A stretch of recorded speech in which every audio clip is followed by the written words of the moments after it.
যখন চাকরিতে ঢুকছে ওই একই কোটা ব্যবহার করছে, আবার চাকরি প্রমোশনের ক্ষেত্রে আবার সেম একই কোটাটাই ব্যবহার করছে। বাংলাদেশে কোটা আসলে কি করা হয় জানেন?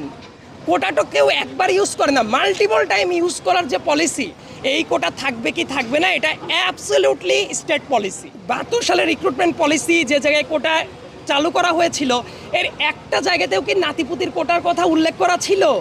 কোনো চাকরিতেই, সেটা প্রথম এবং দ্বিতীয় শ্রেণী না, প্রত্যেকটা লেভেলের চাকরিতে 5%-এর বেশি কোটা থাকা পুরোপুরি অযৌক্তিক। গুরুত্বপূর্ণ যে ব্যাপারটা দেখুন না, বাংলাদেশের একটা কথা যারা রিড করেছিল, আমি জানি না যে তারা আসলে কখনো সংবিধানটা পড়ে দেখেছে কি না, তারা বলছে যে বাংলাদেশের সংবিধানের 150 নম্বর যে অনুচ্ছেদটা আছে তার কারণে তাদের এই দাবিটা legitimate. My first question is that, বাংলাদেশের সংবিধানের 150 নম্বর অনুচ্ছেদ কেউ যদি পড়ে তাহলে তারা দেখতে পারবে এটার পুরো প্যাটার্নটা হলো অস্থায়ী নোশনে আছে। আপনারা খুলে দেখতে পারেন, যে কাউকে আমি চ্যালেঞ্জ করলাম।